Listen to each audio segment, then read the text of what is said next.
Welcome. कैसे हैं आप लोग? चलिए आज हम लोग कंटिन्यू रखते हैं अपना फिजिक्स के अंदर जो हम लोग पढ़ रहे थे। हम लोगों ने गॉस थ्योरम चैप्टर के अंदर देखा था कि फ्लक्स क्या होता है।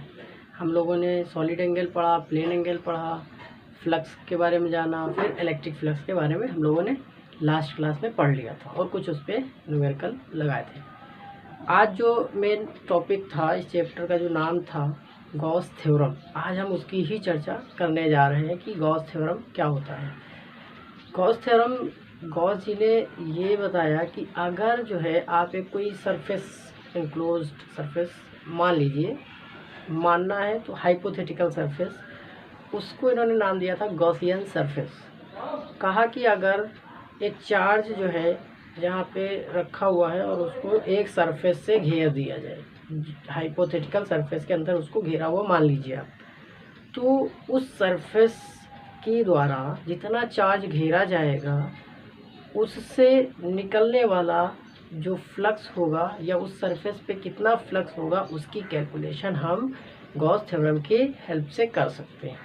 इन्होंने अब क्या बताया, इन्होंने कहा कि मान लीजिए हमारे पास जो है एक जो है ये चार्ज है, यहाँ पे इस जगह पे ओ सेंटर पे एक प्लस क्यू चार्ज रखा हुआ है, ठीक है। तो अब इसके चारों ओर क्षेत्र होगा, विद्युत चार्ज है तो इलेक्ट्रिक फील्ड चारों तरफ होगा। तो इन्होंने ये कहा, गॉस जी ने ये बताया कि इस चार्ज के कारण जो फ्लक्स होगा, जो विद्युत फ्लक्स होगा फाई ई, वो एक तो हम लोगों ने ये भी पढ़ा था, ये नियम हमें याद है कि charge enclosed by a closed surface, कि चार्ज को एक हाइपोथेटिकल एरिया के द्वारा घेर दो तो उससे निकलने वाला जो विद्युत क्षेत्र होगा, उनका जो क्लोज इंटीग्रेशन होगा वो विद्युत फ्लक्स को रिप्रेजेंट करेगा। इसी को इन्होंने थोड़ा और रिड्यूस करके इन्होंने कहा कि ये वैल्यू जब भी आप निकालेंगे वो क्यू बाय एप्सिलॉन नॉट के बराबर आएगी, क्यू बाय एप्सिलॉन नॉट के इक्वल होगी। इस चीज़ को, अच्छा, इसका जो मात्रक होगा वो होगा न्यूटन पर कूलाम, तो पर कूलाम को ऊपर ले आएंगे, न्यूटन पर कूलाम इसकी यूनिट होती है और मीटर स्क्वायर इसकी, तो न्यूटन मीटर स्क्वायर पर कूलाम, ये क्या हो गई, इसकी यूनिट हो गई। या अगर आप उसमें लिखना चाहते हैं वोल्ट पर मीटर इसका होता है, मीटर स्क्वायर हुआ, तो वोल्ट मीटर भी लिख सकते हैं, ठीक है। तो इस स्टेटमेंट से ये निकल के आया कि इलेक्ट्रिक फ्लक्स फाई ई, जो हमारा वैद्युत क्षेत्र की वजह से वैद्युत फ्लक्स होता है थ्रू एनी क्लोज्ड सरफेस, किसी बंद सरफेस के अंदर, इज इक्वल टू 1/एप्सिलॉन times the net charge q enclose by the surface, कि सरफेस के अंदर कुल चार्ज, नेट चार्ज प्लस माइनस करके जितना भी है, बहुत सारे चार्ज रखे होंगे, कुछ प्लस के होंगे कुछ माइनस के होंगे, तो उनका अलजेब्रिक सम है ना, उसका ये कुल चार्ज है क्यू नेट, एक चार्ज नहीं है, सारा सरफेस के अंदर जितना भी चार्ज आ जाए उसको आप क्या कर देंगे, एप्सिलॉन नॉट टाइम से डिवाइड कर देंगे, तो आपको क्या उस सरफेस पे मिल जाएगा, इलेक्ट्रिक फ्लक्स प्राप्त हो जाएगा उस जगह के अंदर, ठीक है। तो ये इन्होंने रूल बताया। अब अगर हम ये बता तो दिया, अगर हम टेस्टिंग करना चाहते हैं कि ये सही है कि नहीं, ठीक है, तो अब हम जरा उधर चलते हैं, ठीक है। तो सबसे इम्पोर्टेंट क्या रहा कि किसी भी हाइपोथेटिकल सरफेस के द्वारा इनक्लोज्ड किया गया चार्ज को एप्सिलॉन नॉट से अगर आप डिवाइड कर देते हैं तो आपको विद्युत फ्लक्स उस सरफेस के अंदर प्राप्त हो जाएगा। अब हम लोग प्रूफ करेंगे कि ये गॉस थ्योरम ने जो अपनी थ्योरम दी थी, गॉस लॉ जो है कि जो फ्लक्स होता है वो क्यू बाय एप्सिलॉन नॉट कैसे होता है। अब हम जरा इसकी प्रूविंग करना शुरू करते हैं। चलिए प्रूफ, ठीक है। मान लीजिए कि एक कोई इनक्लोज सरफेस है, तो ये हमारा कोई एक सरफेस, ठीक, इसके अंदर एक सेंटर है इसका ओ, यहाँ पे एक चार्ज रखा हुआ है, ठीक है, और जो यहाँ पे हम ऑब्जर्व करना चाहते हैं, यहाँ पे हमने एक छोटा सा पार्ट लिया, ये हमने इतना पार्ट कंसीडर किया, इसको मिला लेते हैं, ये हम इसको मिला दिए। ठीक, अब यहाँ पे जो ये है एक पॉइंट P, यहाँ पे हमारा पॉइंट है P। ठीक है, अब क्योंकि चार्ज यहाँ पे रखा है पॉजिटिव चार्ज, तो जो इलेक्ट्रिक फील्ड है वो रेडियल डायरेक्शन में होगा, ऐसे जा रहा होगा। ये है इलेक्ट्रिक फील्ड की डायरेक्शन। ठीक, और ये जो सरफेस है, इस सरफेस का अगर रेडियल डायरेक्शन देखा जाए तो इस P पॉइंट पे वो ऐसे जा रहा है। जो स्मॉल एलिमेंट एरिया का हम लोगों ने ले रखा है उसकी डायरेक्शन ये, इलेक्ट्रिक फील्ड की डायरेक्शन ये। तो इन दोनों के बीच में मान लीजिए एक एंगल है थीटा, कुछ एंगल है थीटा। ठीक है, और जो इसकी मेन डिस्टेंस है, रेडियस है, वो स्मॉल r ले लेते हैं। ठीक है, O से P की जो डिस्टेंस है वो हमने कितनी कंसीडर कर ली, r। O पे एक चार्ज रखा है Q। ठीक है, तो अब हम करना चाहते हैं, प्रूफ करना चाहते हैं Q बाई एप्सिलॉन नॉट। तो फर्स्ट ऑफ ऑल हम जानते हैं कि जो फाई होता है वो E डॉट डी ए होता है। ठीक है, वी नो दैट, हमें जानते हैं, know that phi E equals to E dot D A. E dot D A ये हम लोग निकाल चुके हैं। डॉट प्रोडक्ट हटाते हैं तो ये आ जाएगा E D A cos theta. ठीक है, ये हमारी इक्वेशन नंबर 1 हो गई। ठीक है, E D A cos theta, क्योंकि डॉट प्रोडक्ट जब हम बताते हैं तो हमारा ये कन्वर्ट होके आ जाता है। ठीक है, अब क्योंकि यहाँ पे जो है हम जो है ई किसको रिप्रेजेंट करता है, इलेक्ट्रिक फील्ड को, डी ए किसको रिप्रेजेंट करता है, एरिया वेक्टर को। अब ई की वैल्यू हमने पहले चैप्टर में पढ़ रखी है कि ई होता है for a point charge, E equals to 1/4 pi epsilon naught Q by are square. ये हमारा हम पहले पढ़ चुके हैं, क्योंकि ये हम जानते हैं। ठीक है, अगर ये वैल्यू इक्वेशन नंबर 1 में पुट की जाए, ठीक है, तो हमारा phi E is equals to, E की वैल्यू रख देंगे q by 4 pi epsilon naught d A cos theta divided by are square. अब हमने अभी लास्ट में ये पढ़ा था कि d A cos theta upon are square, ये क्या बन जाता है, सॉलिड एंगल बन जाता है। तो यही चीज़ अगर हम इधर लिखना चाहें तो phi E is equals to, ये तो हमारा सॉलिड एंगल हो जाएगा कि Q by 4 pi epsilon naught D omega by.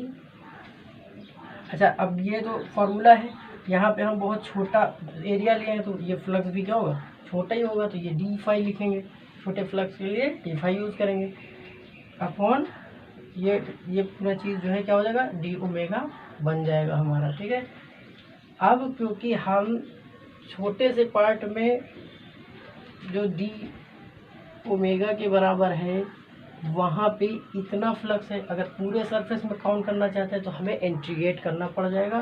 तो फॉर टोटल इलेक्ट्रिक फ्लक्स, तो फाई ई इक्वल्स टू, इसका इंटीग्रेशन कर लेंगे पूरे का, है ना। तो integration, close integration of Q by 4 pi epsilon naught D omega. तो क्यू ये सब तो कांस्टेंट हो गया, तो Q by 4 pi epsilon not integration of D omega, और डी ओमेगा का टोटल जो डी ओमेगा होता है वो 4 पाई होता है, तो हम इसको 4 पाई रख देंगे। Q by 4 pi epsilon not into 4 पाई, तो 4 पाई से 4 पाई कैंसिल, कितना है, क्यू बाई एप्सिलॉन नॉट। तो ये क्या हुआ, प्रूफ हो गया कि D phi equals to Q by, जो हमें लाना था, Q by epsilon naught, hence proved, and proved, यही हमें लाना था। तो क्या हुआ यहाँ पे कि एक सरफेस के अंदर प्लस चार्ज रखा था ओ पर, जिससे हम एक बिंदु पी है जो सरफेस पे था वहाँ पे निकालना चाह रहे थे कि कितना फ्लक्स होगा या इसके अंदर टोटल फ्लक्स कितना होगा। ठीक है, तो ये हमने डिराइव करके दिखाया और इसकी ये प्रूविंग भी हो गई कि जो फाई ई है वो क्यू बाई एप्सिलॉन नॉट के भी बराबर होता है। और ये मैक्सवेल की जो 4 इक्वेशन उन्होंने इलेक्ट्रोमैग्नेटिक फील्ड में सेलेक्ट की थी उसकी पहली इक्वेशन भी है, बेस इक्वेशन। ये इक्वेशन नंबर 1 उसकी है मैक्सवेल की। यहाँ पे एप्सिलॉन नॉट को हम permittivity of the free space बोलते हैं। ठीक है, नोट डाउन कर लीजिए।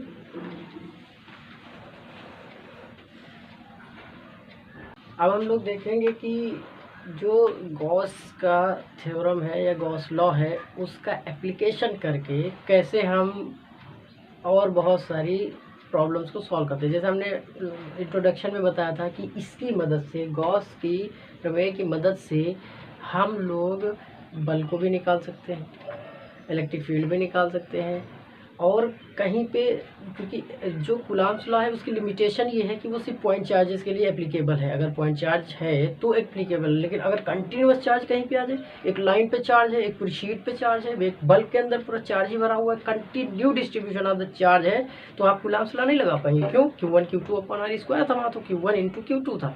एक चार्ज ये एक चार्ज वो, तभी निकाल सकते थे। अब कंटिन्यू चार्ज है तो उसकी लिमिटेशन थी, लेकिन वो समस्या गॉस जी ने निपटा डाली। तो हम एप्लीकेशन में जानेंगे एक के बाद एक कि कैसे हम इसका यूज़ करते हैं। कुछ मैं कराऊंगा, बाकी आप लोग लगाएंगे। अब जैसे यहाँ पे हमने लिया कि इलेक्ट्रिक फील्ड हमें निकालना है ड्यू टू पॉइंट चार्ज, या ऐसा समझिए इलेक्ट्रिक फील्ड भी निकाल सकते हैं और हम फोर्स भी निकाल देंगे। ठीक है, कि deduction of Coulomb's law from Gauss law, Gauss law की मदद से कूलॉम्स लॉ कैसे बनता है, मतलब ये वही है, समझ लीजिए।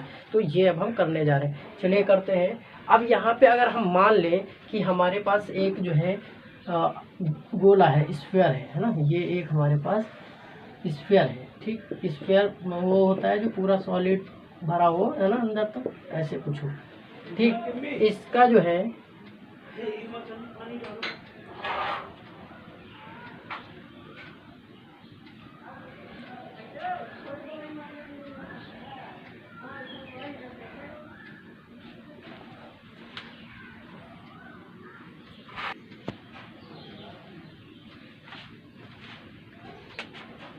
क्यू चार्ज इसके केंद्र में रखा हुआ है, सेंटर पे है। अब मान लेते हैं कि इसकी जो रेडियस है वो r है। यहाँ पे हमने एक dA एलिमेंट अज्यूम किया, ये छोटा सा पार्ट है। अब क्योंकि यहाँ से जो इस चार्ज की वजह से ये जो प्लस चार्ज रखा है, जो इलेक्ट्रिक फील्ड निकल रहा होगा वो रेडियल डायरेक्शन में, इस डायरेक्शन में जा रहा होगा। और ये जो हमने एरिया मान रखा है इसका भी जो कंपोनेंट है dA वो भी इसी डायरेक्शन में होगा। ठीक है, ये हमने अज्यूम कर रखा है छोटा सा पार्ट dA, जिसकी डायरेक्शन भी क्या है, अलोंग द रेडियस है, क्योंकि ये तो स्फीयर है। ठीक है, जो पॉइंट चार्ज होता है उसके चारों तरफ एक हम लोग स्फीयर मानते हैं। ठीक है, ये गॉसियन सरफेस है, इसको हम क्या बोलेंगे, या अज्यूम किया हुआ है, या अज्यूम किया हुआ नहीं है, ये सॉलिड स्फीयर है या पूरा बाउंड्री है, तो भी रेडियल डायरेक्शन में ही इलेक्ट्रिक फील्ड निकलता है और उसका एरिया वेक्टर भी रेडियल डायरेक्शन में होता है। अब हम जानते हैं कि हमें क्या चाहिए। सबसे पहले हम लोग ई डॉट dA निकाल लेते हैं। ई डॉट dA कन्वर्ट करना पड़ेगा, ई dA कॉस थीटा होता है। अब यहाँ दोनों क्या है, एक ही डायरेक्शन में, सेम डायरेक्शन में होने की वजह से इनके बीच जो एंगल है वो तो 0 डिग्री है। तो ये हमारा जो है ये वैल्यू कितनी आ जाएगी, ई dA कॉस 0, कॉस 0 की वैल्यू 1 होती है, तो ये आ जाएगा ई dA कॉस की वैल्यू क्या हो गई, कॉस 0 की वैल्यू 1 बन गई जा करके, है ना। तो 1 से मल्टीप्लाई करेंगे। अब अकॉर्डिंग टू डिफिनेशन हम जानते हैं कि अगर हमें फ्लक्स पता करना है कि वहाँ पे फ्लक्स कितना होगा इस P पॉइंट पे, तो phi E equals to close integration of E dA आ जाएगा, इसका इंटीग्रेशन। और ये हम लोगों ने निकाल रखा है, किसके बराबर आया है, ई dA। तो अब इंटीग्रेट कर लेते हैं, ई तो वो है ही है, dA का इंटीग्रेशन करेंगे तो टोटल एरिया कितना हो जाएगा कि क्लोज स्फीयर का, 4 पाई r स्क्वायर। तो ये हमें यहाँ से मिल जाएगा कि जो फाई ई है वो आ जाएगा ई इंटू 4 पाई r स्क्वायर। ये इसका एरिया हो गया, इक्वेशन नंबर 1 बन गई। ठीक है, अकॉर्डिंग टू